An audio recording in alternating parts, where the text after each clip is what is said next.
Good morning, whenever you happen to be watching this. So, a quick technical note. If you are re-watching this on Facebook, and you make a comment and you want me to see it, be sure to tag me. Otherwise, I don't get notifications and I don't see them. Um, okay, so today I want to zoom in on an example of getting hooked in politics. And what I mean by hooked, if you don't have the context of previous videos, I'm talking about a way of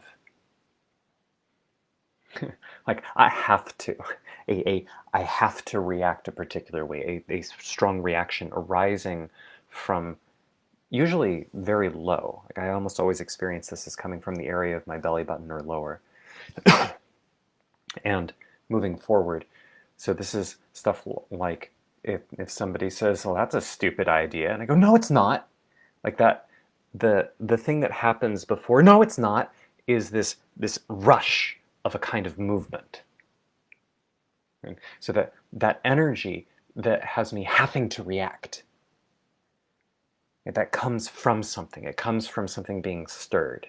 So what I'm saying is the cause of the stirring is that something low, and metaphorically low, but also I find it phenomenologically low. My experience of it is very low. Something low gets hooked. It's like this person says, "Well, that's a stupid idea."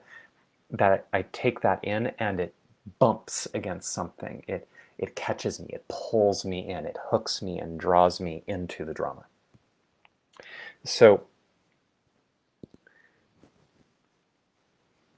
um, there's I think what I want to do here is a part of what inspired me to talk about this today is I read a Facebook post that a friend of mine put forward um, like around a week ago, and like I want to I don't want to go too much into the details of the psychology of my friend or anything like that. Um, like I should note I find him a very clear thinker, and he's one of the wisest people I know. I mean, definitely in the top 10 of people I know personally. And um, part of what I find striking is the way that he is trying to raise a particular type of alarm. Right? Now, or at least it comes across that way.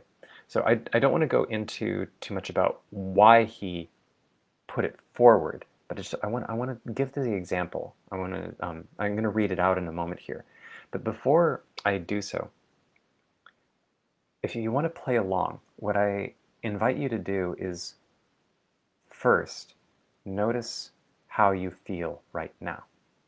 What's your body state? I don't care about the thoughts. Just pay attention. In your body, how do you feel? Watch what changes. Maybe nothing will change. Maybe you don't get hooked by this stuff. But in case you do, I want you to watch.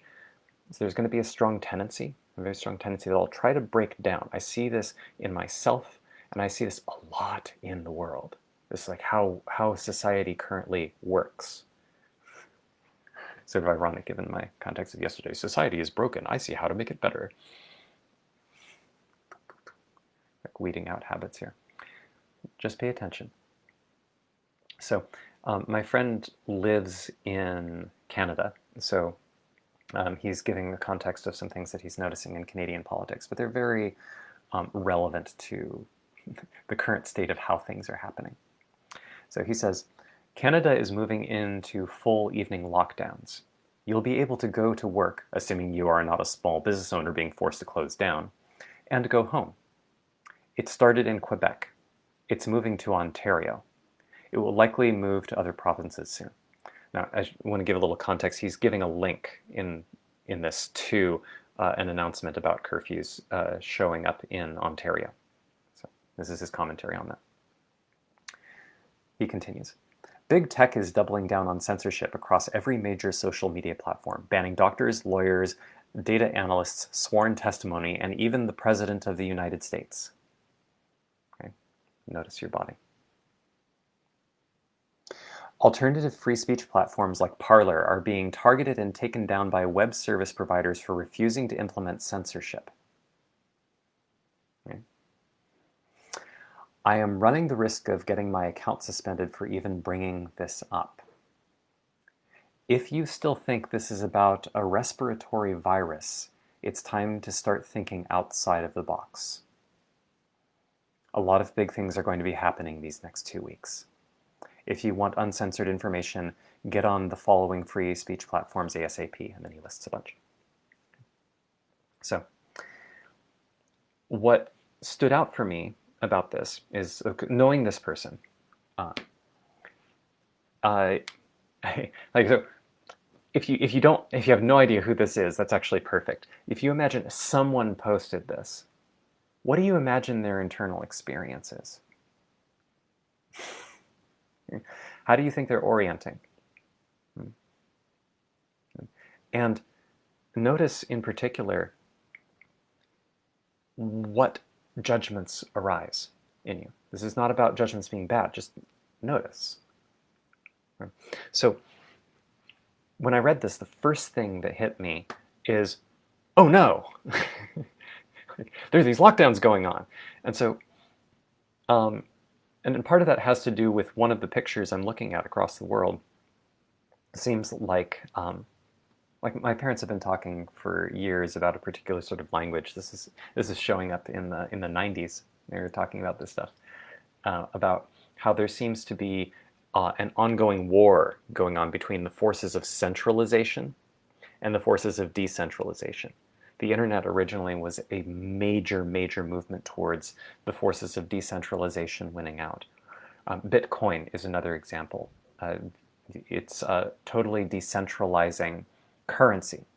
The forces of centralization want to make sure every person has an identification and that they can be tracked down, that power coalesces to the powerful so that there is a possible system of governance that can be used.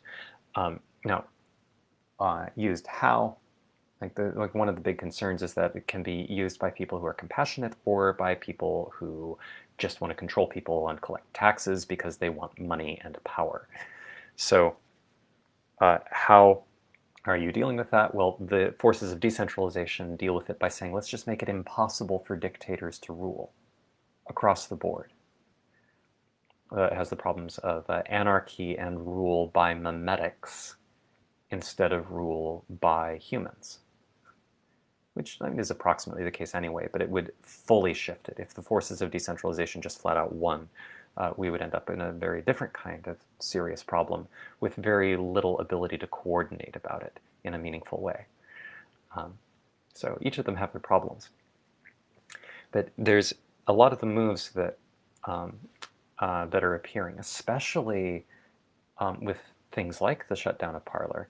There's like, are we moving towards a world where speech is highly monitored, and that there is a particular narrative that gets pushed forward? So there's a part of me that worries about that, and that worry got hooked. Right? That story from my friend hooked that worry. And I went, oh no, this widespread thing? Oh no, what do we do? And this is a very fast emotional reaction. This happens before cognition even revs up. Cognition is a response to these energies. As far as I can tell, always in me. As far as I can tell, always in everyone. Cognition happens second. I could get into some fun arguments with cognitive behavioral therapists over this one. A fun note, my father is a cognitive behavioral therapist. So, now, it's worth tracking what is the reaction. So when I've seen posts like this, in this particular one, my friend has been implicitly filtering his audience anyway. I don't know if he meant to do that, but in practice he has. I know at least one person who has decided, a mutual friend who's decided to stop listening to him due to disagreements about views on what's going on with the pandemic. Okay. So there's a natural filtering process that happens. So what I want to do is take this and note, like that kind of hooking I just described in myself, what do you notice in yourself? Do you have a reaction like, oh no, like these terrible lockdowns and this is a danger to freedom? Is there a reaction like that? Or is there instead a reaction like, this is stupid, we have to do these moves, and nobody in the free world wants to create this kind of dictatorship? That isn't how this works. We're protecting lives, we're saving lives, and we're doing moves that make sense. People who argue otherwise are like QAnon quacks.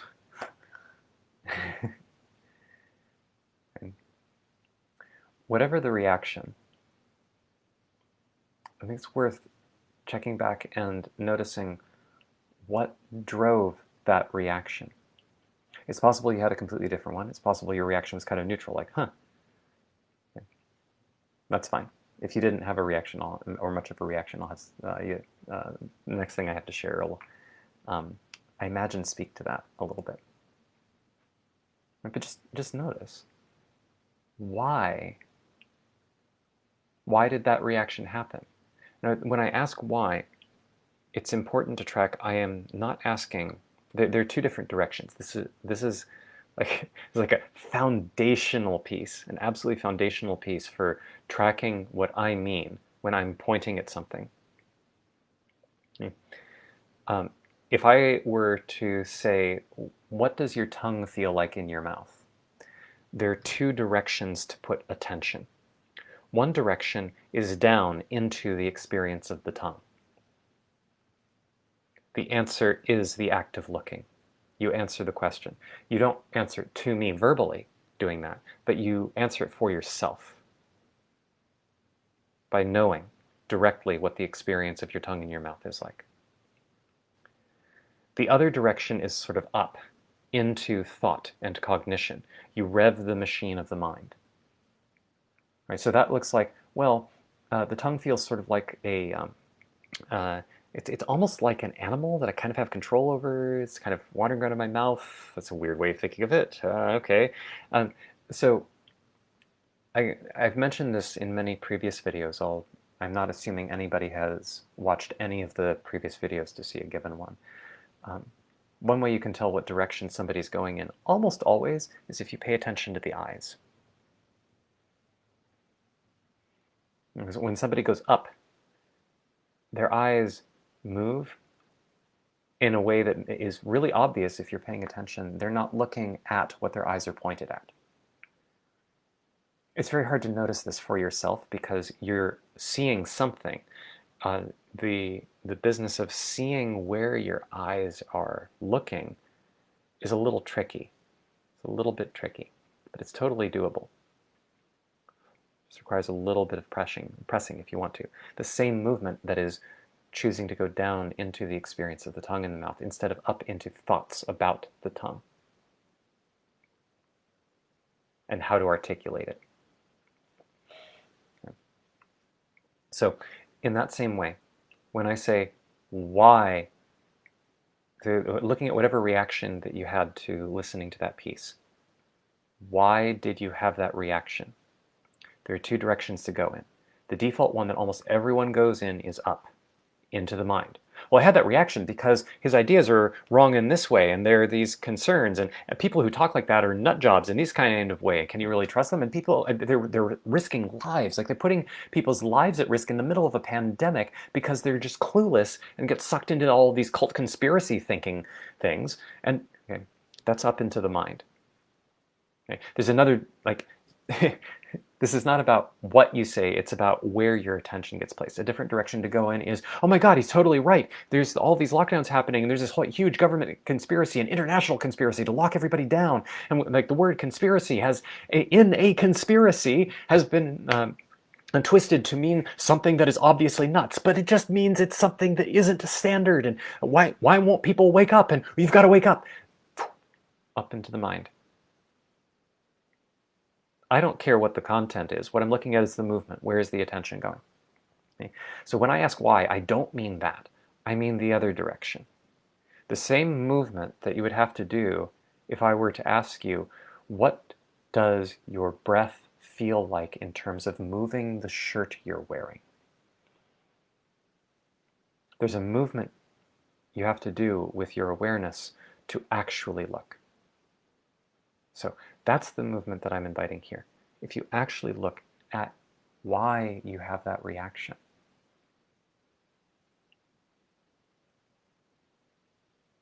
What do you see?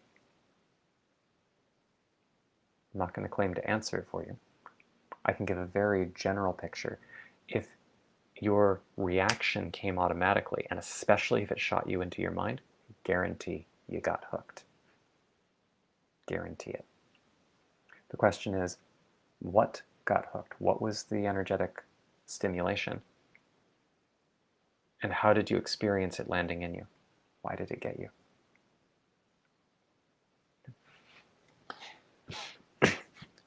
The reason I care about this, actually, before I go into why I care about this, I'll step into that. And there's one more thing that I want to share. This is not a current event. This is an old Zen story. There's some chance if you have encountered Zen stories that you've bumped into this one before.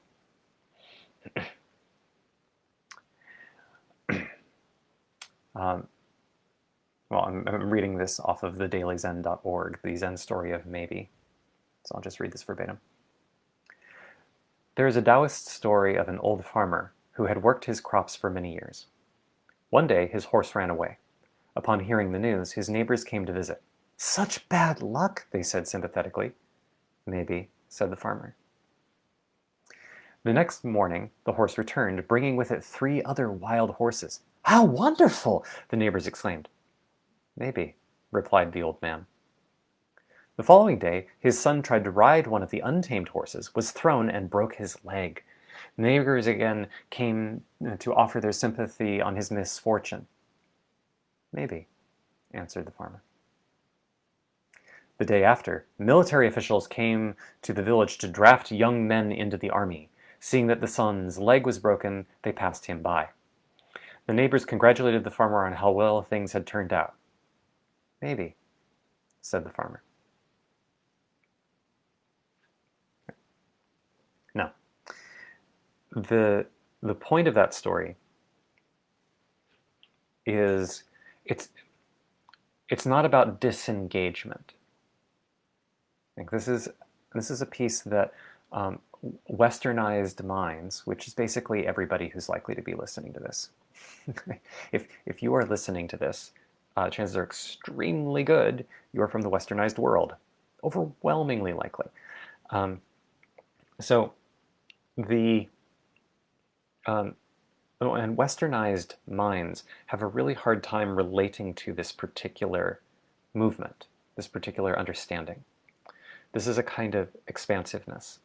It's not about not caring. It's not that he didn't care. It's not that the farmer didn't care about losing the horse, or about the horse's return and the good fortune, or the fact that his son's leg was broken, or the fact that the son's broken leg saved him from getting drafted. It's not that he didn't care about these things. It's that the caring didn't swing him on this emotional roller coaster of, "Oh no!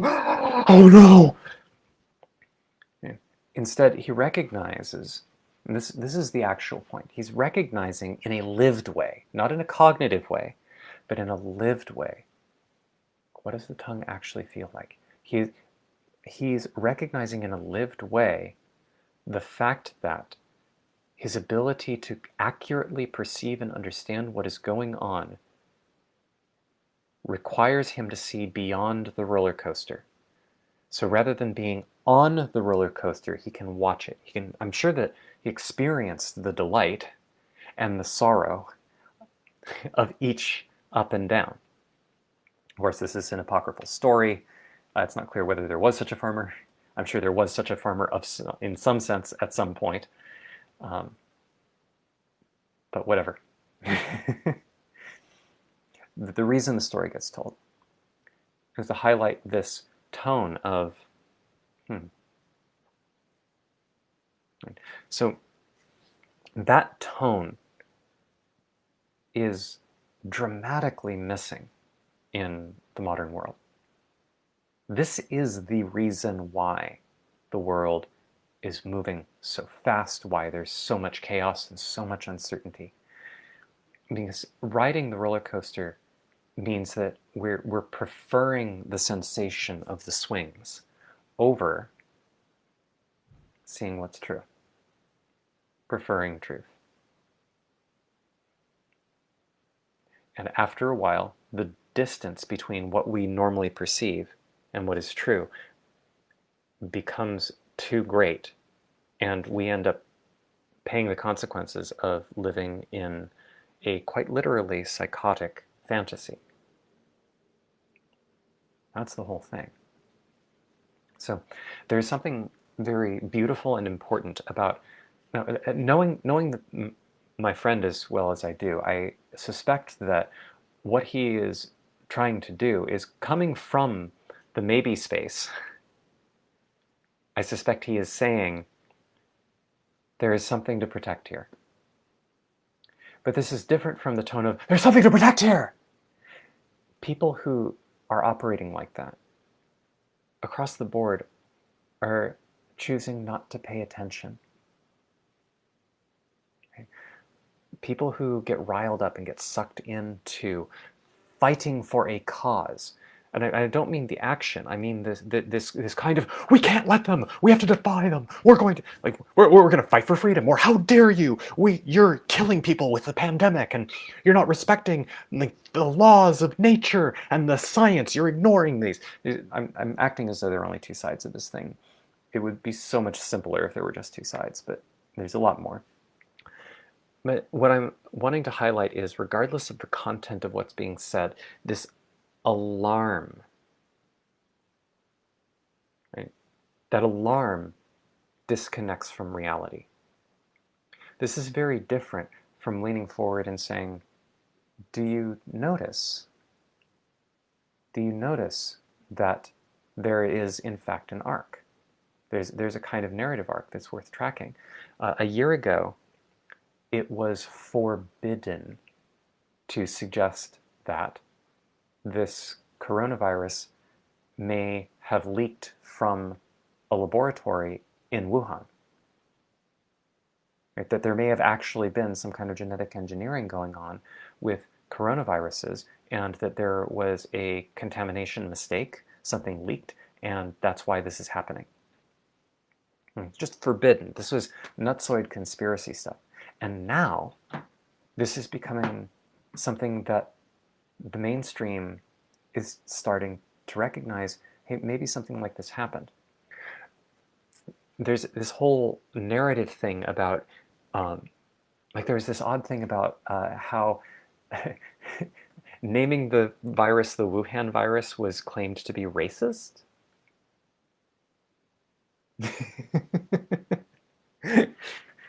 Like the Spanish flu, I guess. Although, funny historical note, and this speaks to a lot of these kinds of mechanisms. The reason the Spanish flu of a century ago was called the Spanish flu was because most countries other than Spain put a kind of gag order on their newspapers to prevent them from reporting the effects of the influenza pandemic in their country. So when you look across the news, it looked as though Spain was being particularly badly hit.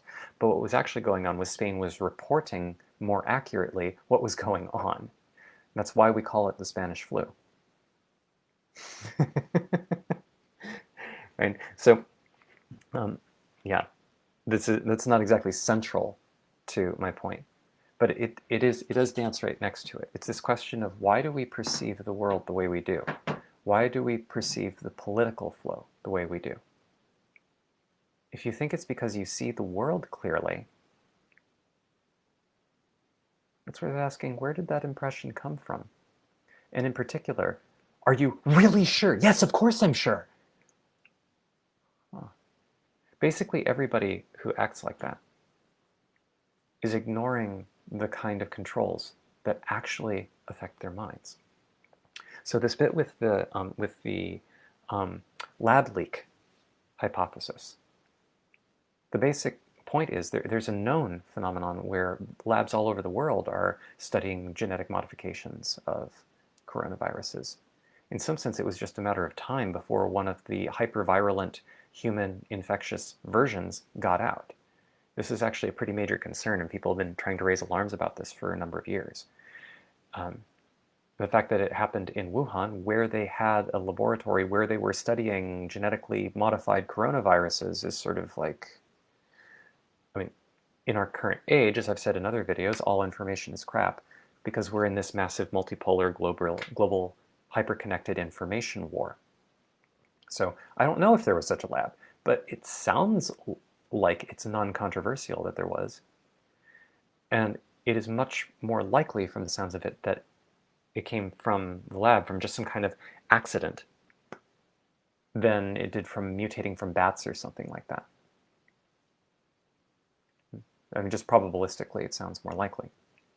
Maybe.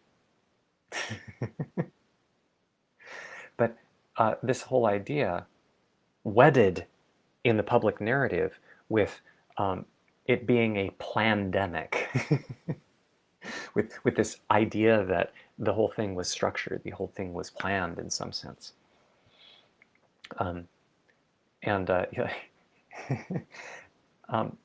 Like part and parcel to the whole mechanism that we're looking at is the fact that there's actually some chance, based on machine learning stuff about how Facebook works, and YouTube for that matter, that if they detect me having said the phrase plandemic, that there might be some sort of get accurate information about the pandemic at these sources.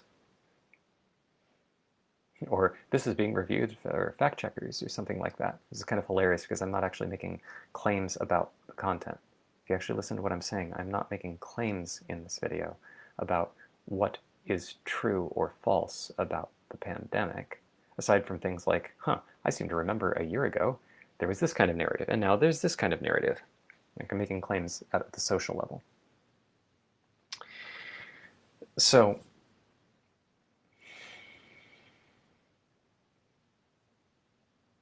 the reason that's important to track is that we've gone through, if you notice, to summarize, we've gone through a year of dismissing what now looks like a much more likely hypothesis because we lumped it together with a bunch of conspiracy theories. And conspiracy theories were, in some sense, officially banned. And now we're looking at a whole bunch of systematic banning of conversation sites that are not sufficiently monitored to prevent bad information or ideas from spreading. If that had happened, the lab leak hypothesis would have been banned, and nobody would have been allowed to talk about it if that had happened, if this had happened a year ago. Okay? That's interesting. This is not a claim about there being some sort of power grab. Maybe there is. Maybe there isn't. It's worth paying attention, but it's not worth getting hooked.